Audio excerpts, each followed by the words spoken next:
comment l'intelligence neurosensorielle favorise-t-elle la guérison?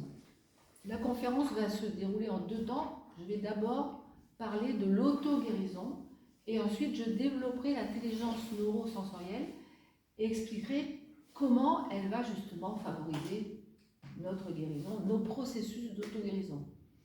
Alors si je parle d'auto-guérison aujourd'hui, c'est que j'ai eu l'opportunité par 6 fois d'utiliser mon processus d'auto-guérison. Je l'ai utilisé de façon un peu intuitive et puis ensuite je me suis formée. Je vais dire que 6 occasions, des symptômes un peu invalidants, mais surtout 2 maladies dites incurables, toujours aujourd'hui dites incurables. Ça a vraiment été un parcours initiatique, c'est pour ça que je suis contente de témoigner de ce que j'ai appris, des enseignements que j'ai tirés de mon parcours de guérison par 2 fois. Alors, l'auto-guérison, je vais vous donner ma croyance, vous n'êtes pas obligé de me croire, mais pour moi, nous avons un corps extraordinaire. Notre corps, c'est une machine incroyable qui est capable en permanence de nous auto-réparer. C'est-à-dire qu'il y a des situations où les cellules vont se détruire parce que c'est juste. Et il va y avoir des nouvelles cellules qui vont se régénérer. Et ça, c'est en permanence. Bon, on l'apprend dès qu'on est petit, puisqu'en fait, quand on est tout petit, qu'on tombe dans la cour de récréation, et puis que le genou est écorché, qu'est-ce qui se passe peu de temps après? Qu'est-ce qui se forme sur le genou? Une croûte, vous pouvez parler, il n'y a pas de problème, une croûte. Et à ce moment-là, la croûte, elle va mettre à peu près 12 jours pour qu'une nouvelle peau dessous émerge. Et la maman va dire à son enfant, elle va lui dire quoi? Je vais faire un bisou d'amour. Mais beaucoup d'amour, oui, ça c'est vrai, c'est intéressant. Mais est-ce que l'enfant il dit oh ça pique, ça gratte? Ne gratte pas ta peau. Ne gratte pas. Ne gratte pas. Pourquoi? Et ça nous intéresse vraiment pour l'intelligence neurosensorielle, parce que vous allez voir, on va laisser le corps agir, on va laisser le corps faire, et on ne va pas empêcher les processus naturels d'auto-guérison ou d'autorégulation, puisqu'on parlera aussi d'autorégulation. Donc ça c'est le premier point, notre corps est en permanence là pour s'auto-réparer. J'ai parlé de la peau, 12 jours, à peu près. Les os, 1 à 2 mois, et après les organes peuvent aussi se régénérer. Mais par exemple le foie c'est très très long, après on peut trouver les durées, mais en permanence ça peut se faire. Néanmoins, nous avons malheureusement des attitudes parfois qui entravent ce processus naturel d'auto-guérison. Est-ce que vous avez une idée qu'est-ce qui pourrait entraver ces processus d'auto-guérison? La culpabilité. La culpabilité, ça c'est un bel exemple. Parce que la culpabilité, c'est quoi? C'est une émotion qui va faire qu'on se sent vraiment coupable de ce qui s'est passé. Super. Et j'en profite pour dire qu'il y a un monsieur formidable que j'apprécie beaucoup, le docteur Pierre-Jean Thomas Lamotte, qui dit que si la maladie n'était pas due à un hasard, et qui a créé la méthode, la compensation symbolique inconsciente. Pour lui, j'en profite puisque vous parlez de culpabilité, pour lui, c'est parce qu'on ne veut pas se sentir coupable qu'on développe une pathologie, voire un symptôme. Il donne comme exemple des bases Richard, qui avait perdu la vue d'un seul coup.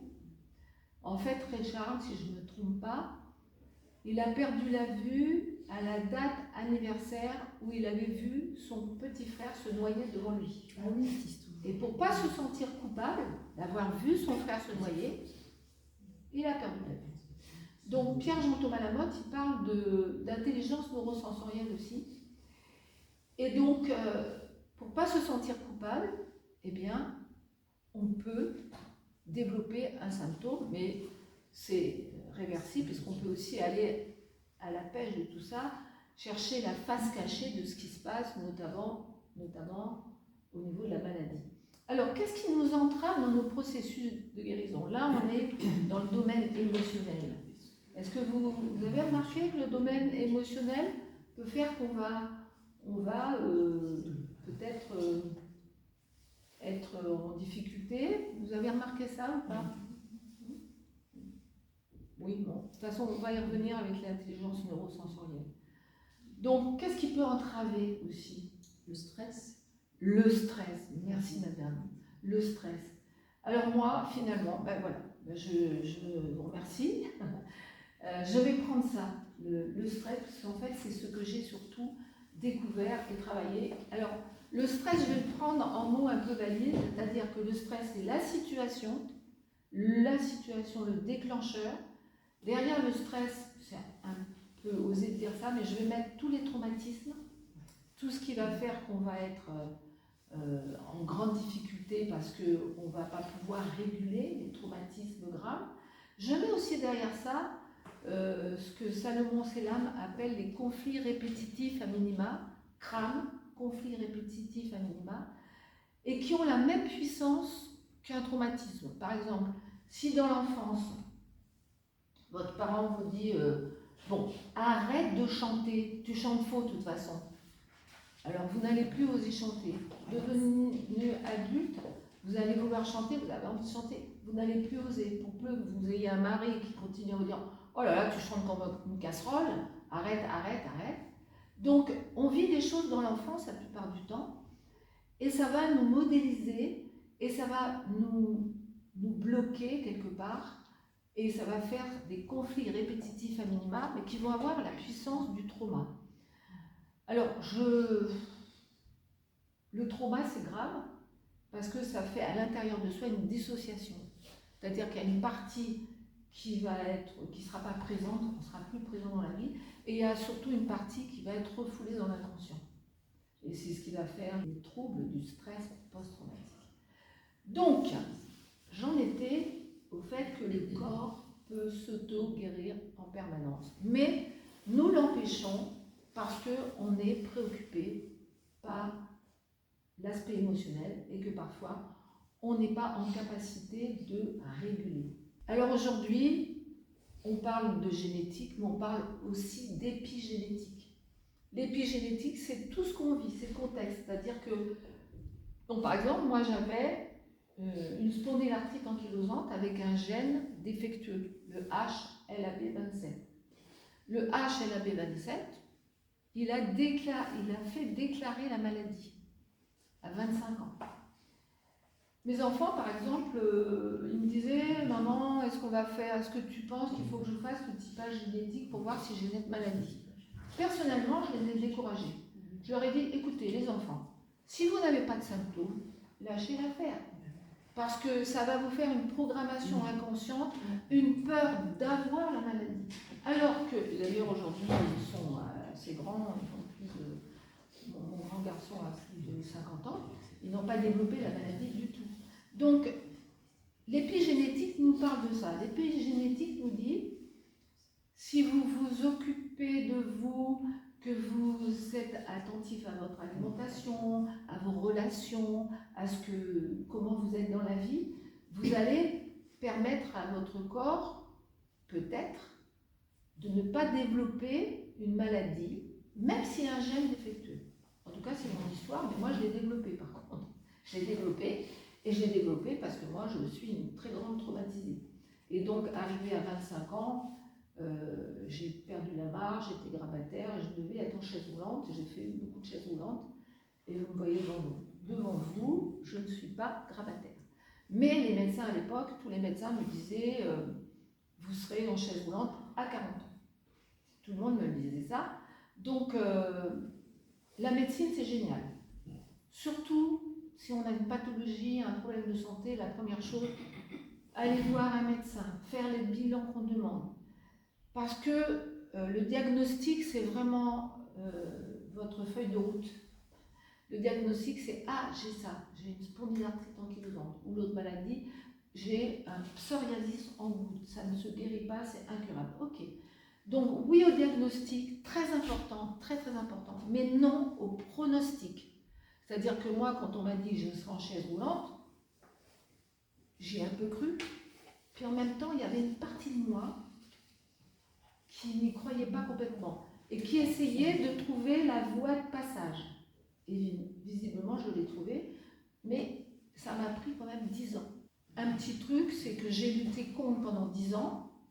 Oh, je ne veux pas aller au châtiment. Non, non, non. Et quand j'y étais, j'avais tout fait pour, parce que j'étais en train de lutter contre la maladie, au lieu d'écouter ce que mon corps me racontait, écouter le contexte épigénétique. Qu'est-ce que j'ai vécu juste avant de me retrouver à nouveau en chaise roulante? Ah oui, j'ai eu un conflit avec mon frère, ou mon mari de l'époque, il y a eu une tension émotionnelle importante. Donc, je dis ça parce que je connais quelques personnes ici qui ont déjà fait un certain chemin. La meilleure personne, le médecin, il est super. Soignez-vous toujours avec votre médecin. Mais éclairez-le. Par exemple, je pense au docteur Olivier Soulier, qui malheureusement nous a quittés. La médecine du sens.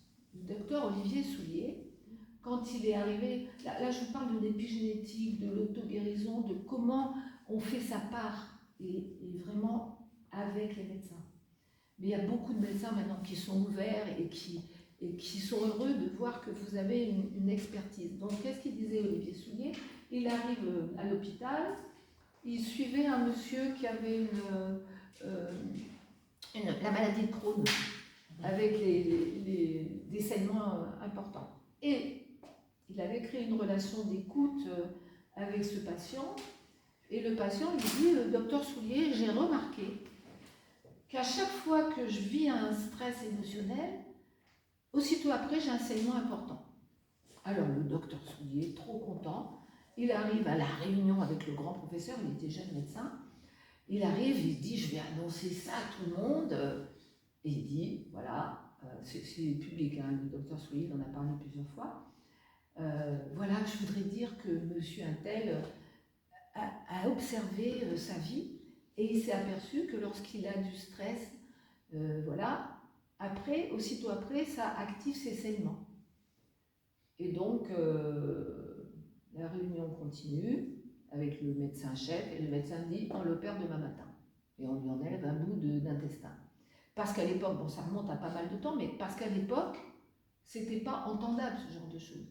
Bon, ça a beaucoup évolué dans le temps, parce qu'aujourd'hui, quand même, moi, j'ai des gens que j'accompagne, ils me disent: mais le médecin m'a dit, qu'est-ce que vous avez vécu juste avant que le cancer se déclare, ou qu'est-ce que vous avez vécu juste avant que ceci, que cela.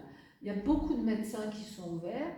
Moi, j'ai la chance d'être en relation avec le docteur Jacques Fubex, qui est le créateur de l'Institut international en santé émotionnelle, avec qui d'ailleurs je suis venue ici, pour animer un atelier, un stage d'une semaine.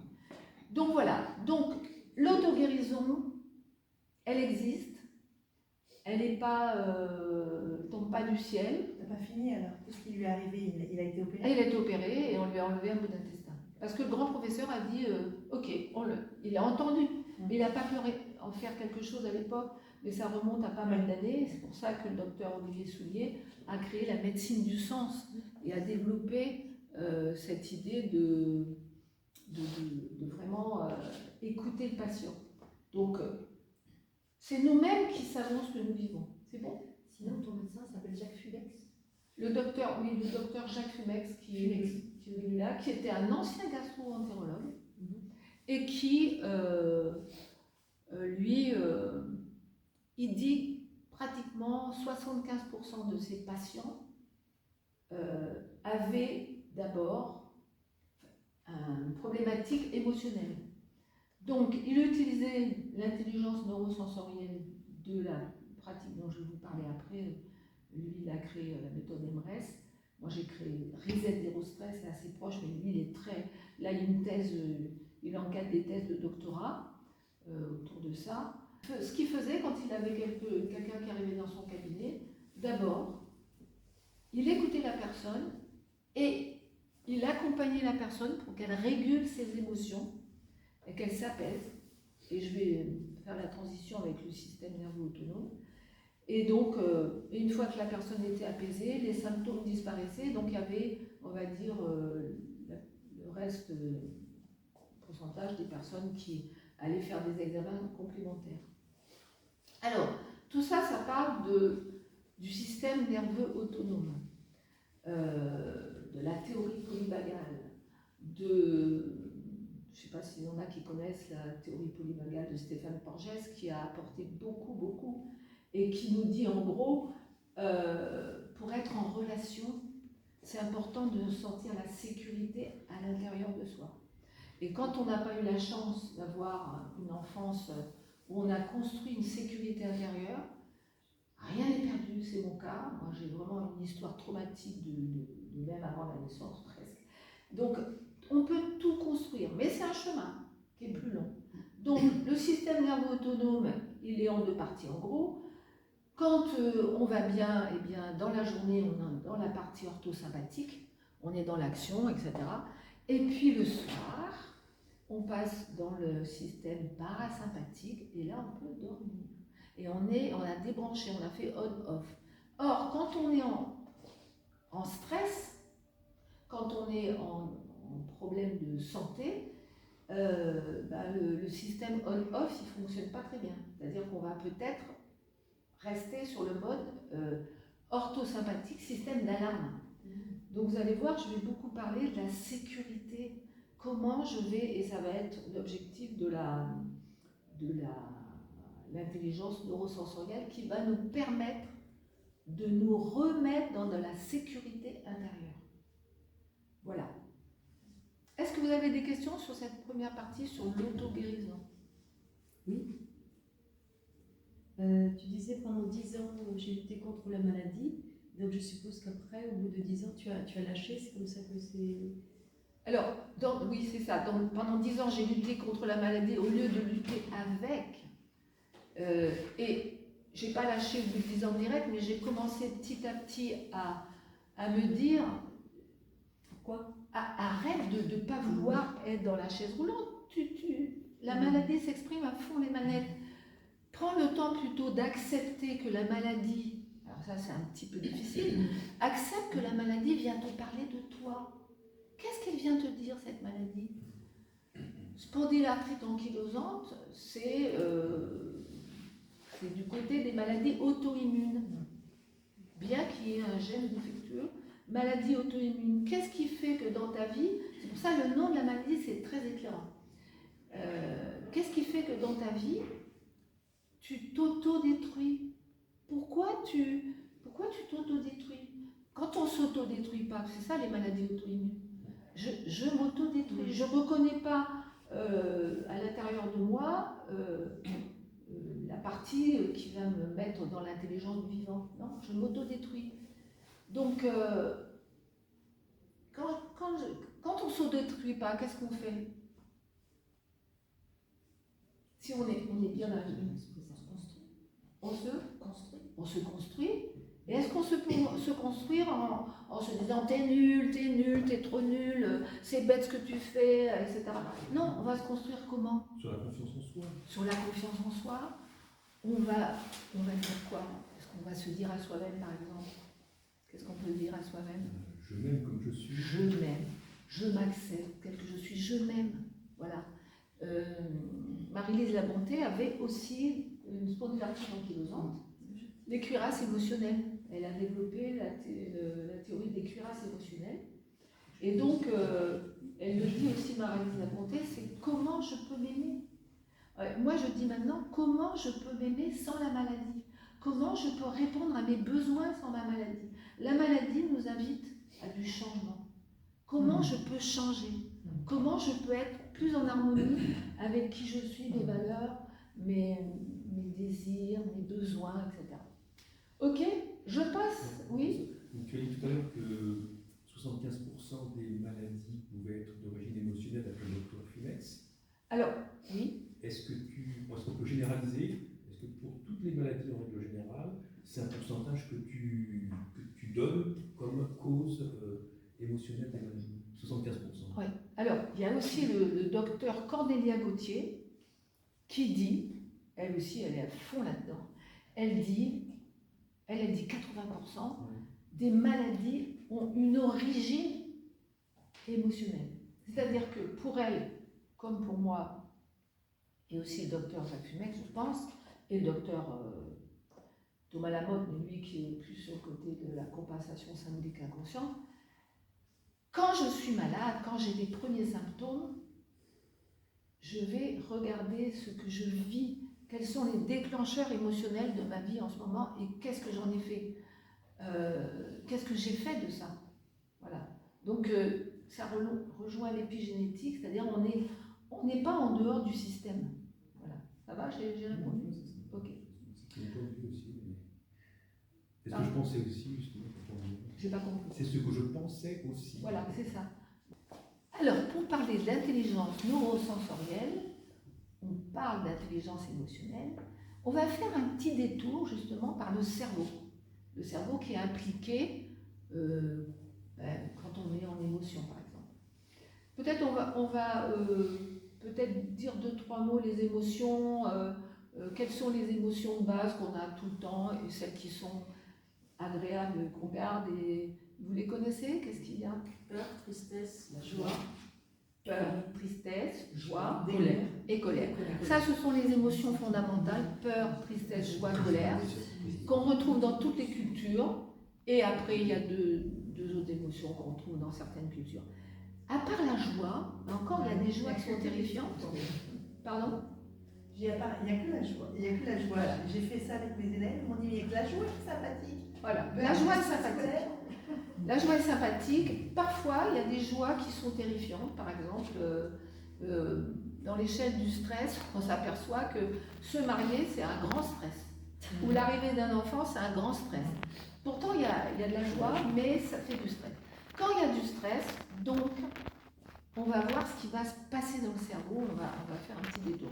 Donc, la plupart du temps dans la vie, on traverse des situations, on rencontre plutôt des situations où on va ressentir de la tristesse, de la peur, beaucoup de peur, la peur. On parle de scène colère aussi, des fois une scène colère, il faut prendre conscience à un moment qu'il faut dire non, qu'il y a un ras-le-bol. Tout à fait.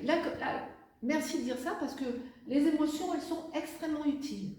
Elles sont utiles, mais elles sont délétères. Par exemple, si je fais de ma colère une espèce de rumination constante, j'ai rencontré quelqu'un qui me dit, mais moi, voilà, je lui pardonnerai jamais. Ça fait 20 ans. Voilà. Donc il y a des colères comme ça qui tournent en boucle et qui finalement s'auto-régénèrent. Mais voilà. Alors la colère, merci pour cette réaction. La colère, c'est comment je m'affirme. Parce que la colère, elle va nous dire non, c'est pas ok pour toi. Donc la colère, elle va nous permettre de nous affirmer. On va s'affirmer sans violence et puis on va passer à autre chose. Par contre, il y a ces colères ou ces tristesses. La tristesse, pareil, le deuil, c'est normal d'être triste. Mais on va pouvoir traverser, réguler. En fait, le corps, il régule normalement. Il le fait spontanément. Mais malheureusement, et c'est ça qui nous intéresse, c'est que parfois, il ne va pas réguler, il va être bloqué, et il va nous mettre en mode alerte pour revenir au système nerveux autonome. On va être bloqué dans le côté orthosympathique et on ne va plus pouvoir passer en parasympathique, où le corps se répare d'ailleurs. Il ne se répare pas dans l'orthosympathique. Le corps, il se répare pendant qu'on dort. Pendant qu'on dort, il se répare. Donc, parlons du cerveau. Donc le cerveau, il y a, on va dire, en gros, ça fait ça, il y a un endroit un peu au milieu, enfin c'est moins schématique que ça bien sûr, il y a un endroit au milieu qu'on appelle le cerveau émotionnel ou limbique. En fait, quand on est dans la vie, c'est par le cerveau émotionnel qu'on va savoir si on va arriver à réguler ou pas et à pouvoir passer à autre chose. Donc le cerveau émotionnel, il est là, on va dire qu'il y a le thalamus, l'amygdale, l'hippocampe qui travaillent de concert. C'est pas complètement tout dans l'émotionnel, mais bon. Première chose, au début, qu'est-ce qui se passe quand on commence à avoir un moment émotionnel plus ou moins fort? Le cerveau, il va dire, ah, oui, la personne, elle a des ressources, oui, elle va pouvoir réguler, pas de problème. Il se conserve parce que l'hippocampe, par exemple, a enregistré depuis l'origine de votre vie, même dans la vie intra-utérine, l'hippocampe a tout enregistré. Donc, s'il n'y a pas des vieux paquets en attente de traitement dans l'inconscient, et des fois ce sont des paquets même déjà de la vie intra-utérine, eh bien, l'instance du cerveau émotionnel va dire « Ok, on laisse faire, la personne va traverser, elle va faire de cette épreuve de vie une force. » Parce que tout ce qu'on vit et qu'on traverse, et qu'on arrive à dépasser ça, on devient expert dans le champ de sa blessure. Et on devient des résilients. Et donc, on est fort de ça. Après, autre cas de figure, le thalamus, l'amygdale, l'hippocampe, non. Donc la personne, là, elle n'a pas les ressources. Non. Et alors surtout, le cerveau, le corps en entier, il est très intelligent, le cerveau, il dit, on ne va pas faire souffrir la personne.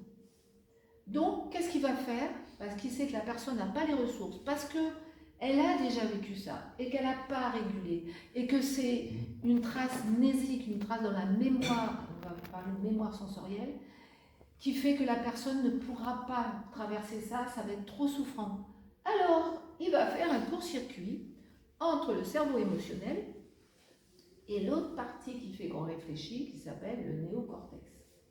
Je vous donne un exemple un peu horrible, mais pour montrer la puissance de ce cerveau, et on le remercie de nous faire des courts-circuits quand c'est nécessaire. Moi, j'ai vécu une situation, je roulais en voiture, et devant moi, il y a deux motards d'ailleurs, qui ont eu un choc et qui ont eu l'accident. Je suis descendue pour voir, je me suis d'abord approchée du monsieur, il avait sa chaussure et la moitié de sa jambe dans le fossé. Je m'approche de lui, je lui dis « Bonjour monsieur », et il me dit « J'étais tranquille ». Il avait eu le court-circuit. Il me dit « Est-ce que ça va ma femme ?» Je dis « Oui, ne vous inquiétez pas, on s'en occupe ». Il ne sentait rien, heureusement. Donc quand nous, émotionnellement, on est trop activé, c'est trop intense, c'est trop fort, et que ça pourrait nous mettre dans une souffrance énorme, ça coupe. Ça coupe, ça fait le court-circuit. Et on va voir que l'intelligence neurosensorielle va lever ce court-circuit et que l'information après pourra circuler. Alors, évidemment, ça a un impact quand il y a le court-circuit, parce que là, le néocortex, il est plus opérationnel. Alors, je vais raconter deux histoires. Une pour les grandes personnes et une pour les enfants. Les grandes personnes, nous, on va au travail, on prend notre voiture, on a un accrochage. Bon, c'est pas grand-chose, mais quand même, j'ai une grosse rayure sur mon aile de voiture, j'arrive au bureau, je suis coupée du néocortex, je ne trouve plus mes clés, je ne sais plus quel dossier je vais défendre ce matin, je ne me rappelle plus le nom de ma collègue que je dois accueillir. Je suis coupée au niveau du néocortex. Vous avez tous vécu ça, on est d'accord? Ce qu'on appelle la pensée est brouillée. Parce qu'à ce moment-là, la pensée est brouillée, comme les œufs brouillés, et à ce moment-là, on se retrouve cantonné dans une autre instance qui s'appelle le cerveau de survie, le cerveau archaïque, qui depuis la nuit des temps nous a sauvé la vie. Puisque quand on va voir après les 3 réactions archaïques face à un moment de ressenti comme dangereux. Donc voilà, donc le court-circuit il est très intéressant, donc je vais y revenir après quand je reparlerai de la mémoire sensorielle, parce qu'elle va pouvoir, avec l'intelligence neurosensorielle, lever le court-circuit, et quand à nouveau on va rencontrer la même situation, si on utilise, alors la méthode, moi j'appelle reset zéro-stress, parce qu'on fait un reset au vieux programme obsolète qui tourne en boucle et qui fait ça nous malmène et que ça ne règle rien. Donc ça va désactiver à la source le vieux programme et après la circulation, l'information va circuler. Il n'y aura plus de court-circuit. Il y aura peut-être un court-circuit pour une autre situation, mais pour la situation pour laquelle on aura utilisé l'intelligence neurosensorielle, que moi j'appelle la méthode reset zéro-stress, ça sera bon. Alors ce qui nous intéresse, c'est le déclencheur, on l'a vu. Tout le monde connaît la Madeleine de Proust. hein, la Madeleine de Proust. Proust, quand il était enfant, c'est sa tante, je crois, qui lui faisait des bonnes madeleines, et puis il y avait l'odeur de café, et il y avait les petits pots de confiture avec les tissus damier rouge et blanc, etc. Et quand il retrouve une odeur de café, ça le rebranche sur la madeleine, ça le rebranche sur tout ce qui était agréable. Eh bien, j'ai une nouvelle à vous donner. Il y a aussi la Madeleine de Proust inversée. Ah là là là là. Par exemple. Alors, je vous raconte une histoire. Un jour, mon mari, ça faisait 20 ans qu'on était ensemble, me dit « Emeline, j'ai quelque chose d'important à te dire. » Il me dit « Viens, on va aller se promener. Tu sais, il y a le champ là, les tournesols sont en fleurs, c'est magnifique. On va y aller. » On part, on se promène devant le champ de tournesol avec ce jaune magnifique. Et là, il me dit, écoute, Evelyne, je vais te quitter. J'ai rencontré une femme et je te quitte, je suis désolée. Qu'est-ce que ça m'a fait, moi, après? Le jaune, ça me déclenchait, c'est pas mon histoire, mais je raconte ça dans l'histoire, le jaune, ça me déclenchait une crise d'urticaire géante. J'étais une dame, elle avait eu une histoire comme ça, elle était devant un étalage de poissons et il y avait eu un événement traumatique comme ça, une séparation aussi, et elle, à chaque fois qu'elle repassait devant un étalage de poissons, elle était couverte d'urticaire. Les problèmes de peau, c'est conflit de séparation, souvent. Donc la Madeleine de Proust inversée, c'est-à-dire qu'il suffit d'un élément sensoriel, une couleur, une image, un son, une odeur, qu'est-ce que j'ai oublié, un toucher, Une musique, c'est très fort, une musique. Et à ce moment-là, ça va nous embarquer dans cette histoire traumatique, difficile. Et à ce moment-là, alors soit on a les ressources et on va traverser, soit on n'a pas les ressources et on va être concerné par le court-circuit. Voilà. Donc, la Madeleine de Proust nous intéresse dans le côté inversé, et donc moi je vous invite, pour utiliser vos processus d'auto-guérison, je pourrais dire de façon schématique, c'est quand même nos émotions non régulées qui freinent le processus d'auto-guérison, d'être observateur de ce qui passe dans notre vie, les petits déclencheurs avant. Alors, ce que j'adore dans la méthode Reset Zéro Stress, c'est qu'on ne gratte pas dans le passé. Tout est là au présent. Tout est là au présent. Là, j'ai la situation que j'ai vécue là maintenant. Je rencontre, par exemple, je vois une dame qui a un manteau rouge. Je rencontre une dame au manteau rouge. Et là, je me dis, non, celle-là, je ne pourrais pas lui parler. Pourquoi? Parce que mon cerveau... Mais je ne me rappelle même plus pourquoi. Mais moi, je dirais non, cette dame-là, je ne pourrais rien faire avec elle. C'est pas contre vous. Hein. Je ne pourrais rien faire avec elle. Non, je ne pourrais pas aller la voir. Déjà, je la déteste. Pourquoi? Parce que cette couleur rouge, je ne m'en souviens même pas, mais mon mari, qui m'a quittée dans l'histoire que je vous ai racontée, il était beaucoup habillé en rouge. Donc moi, ça m'active. Donc, au présent, je suis en difficulté.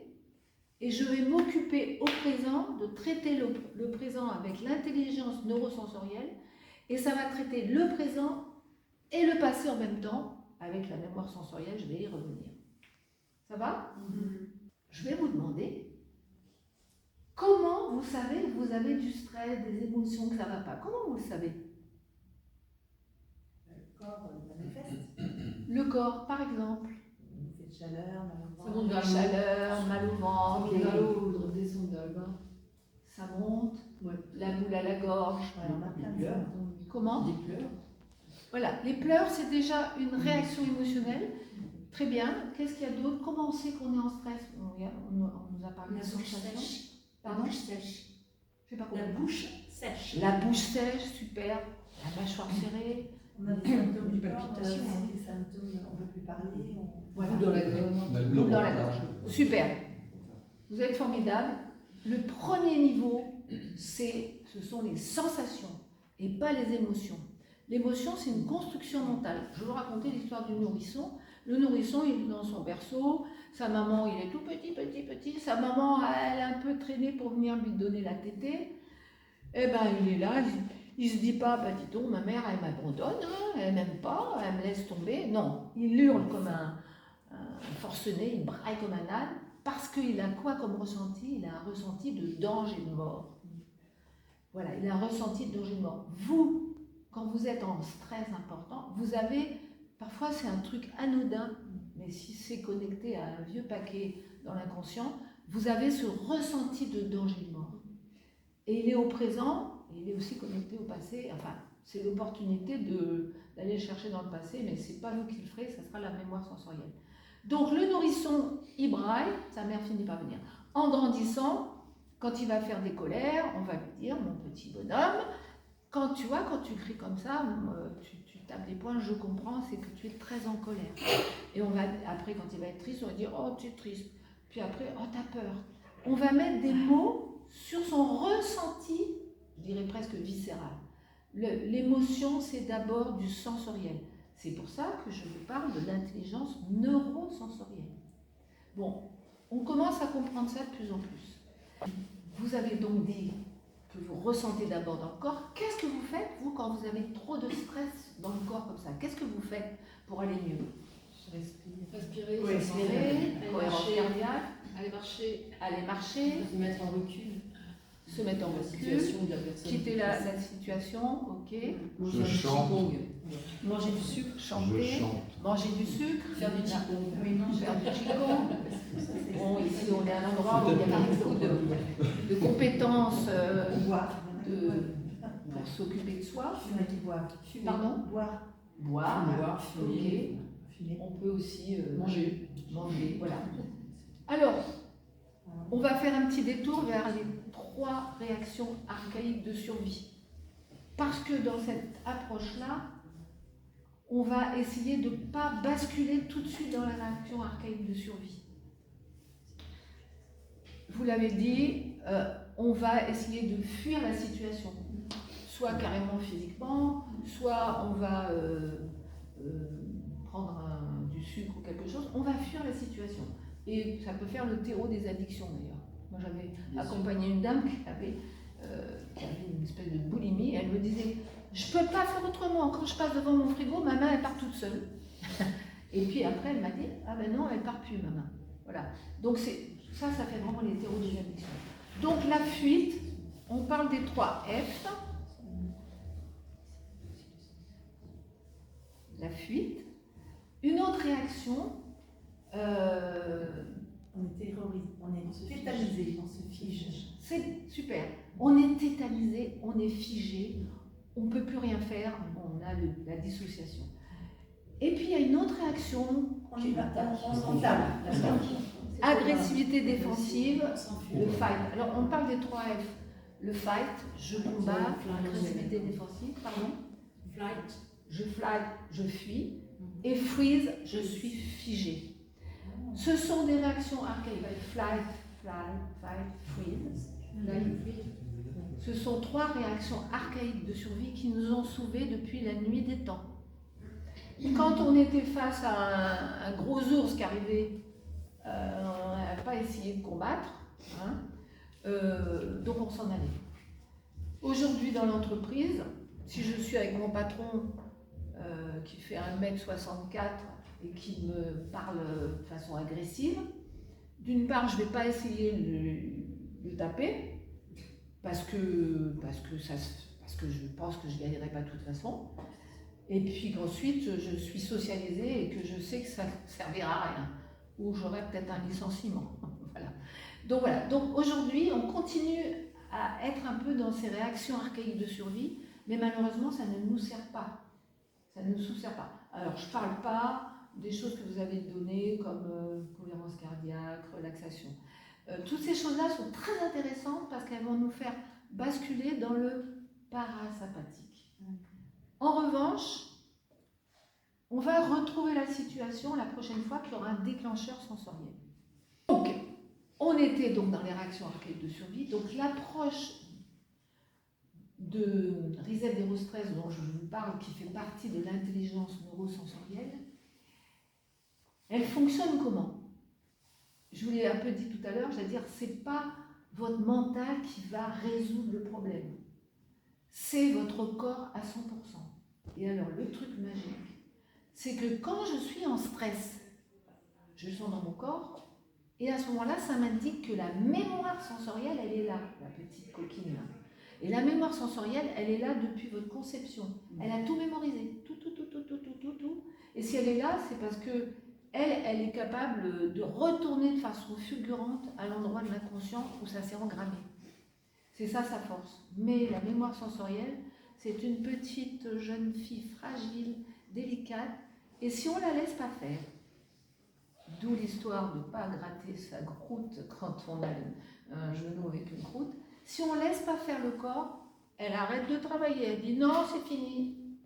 Et on sera obligé d'attendre la prochaine occasion pour lui proposer d'agir. En gros, il y a le déclencheur, il y a le stress dans le corps, la sensation, ce qu'on appelle l'empreinte sensorielle. Il y a cet instant où la mémoire sensorielle est là, mais en même temps, vous avez envie de réagir de façon archaïque. Donc, avant de réagir de façon archaïque, soit vous réagissez et vous ne pourrez pas utiliser votre intelligence neurosensorielle, soit vous donnez la main à 100% à la mémoire sensorielle et vous la laissez faire. Et il y a deux pratiques. Si vous le faites dans l'instant, en 2 minutes, vous allez sentir un apaisement, en moins de 2 minutes, un apaisement. Ensuite, vous allez vérifier, par exemple, je prends l'exemple de la veste rouge, par exemple, si je le fais pour la veste rouge, je me connecte aux sensations, à mon empreinte sensorielle, je laisse mon corps faire, il y a cet apaisement qui vient, mais je suis toujours que dans les sensations, c'est dans mon corps, etc. Après, j'ouvre les yeux, ça va bien, je repense à la veste rouge de cette dame, et je referme les yeux, je le fais avec les yeux fermés pour m'intérioriser. S'il n'y a plus de sensation du tout, c'est que c'est fini. Si on a une, c'est fini. Et s'il y a encore une empreinte sensorielle, je le refais une fois et après c'est terminé. Normalement, en 2 minutes, ça peut vous libérer même de phobies, de choses assez préoccupantes. Alors, c'est pas ce jour-là qu'on guérit, évidemment. L'auto-guérison, elle va commencer à se mettre en œuvre parce que vous allez enlever tous les vieux paquets émotionnels qui l'entravaient. Voilà, parce que vous ne laissez pas votre corps se régénérer. Alors, première situation, on peut utiliser l'intelligence neurosensorielle, Reset Neurostress notamment, dans l'instant, en moins de 2 minutes. J'ai fait des livres pour les petits enfants de 6 à 10 ans pour leur expliquer la méthode, bien précis, donc c'est parti dans les écoles, les orthophonistes, etc. Et puis, il y a une façon de le faire, c'est en différé, c'est-à-dire que si on ne peut pas le faire dans l'instant, ben, on va reprendre une situation, admettons, quelqu'un vient voir, il me dit, moi, je ne peux pas supporter, dès que je rencontre quelqu'un qui a une veste rouge, là, je deviens complètement folle, ok, et on prendra la situation qui s'était passée, donc là, c'est un peu plus long, c'est une séance qui va durer un peu plus longtemps, selon la capacité de la personne à retourner dans le sensoriel et dans le factuel, voilà. Donc l'intelligence neurosensorielle, elle est à portée de main. Je finis sur cette phrase. Elle est surtout avec la mémoire sensorielle. Pour continuer la réflexion, j'ai écrit un e-book que je vous offre, que vous pourrez récupérer en trouvant le lien dans la description. Cet e-book s'appelle « Comment arrêter de somatiser ». Vous y trouverez 10 questions à se poser et aussi 10, même plus, exercices flash pour traverser les tempêtes émotionnelles et pour permettre à votre intelligence neurosensorielle de faire le travail dont je viens de vous parler.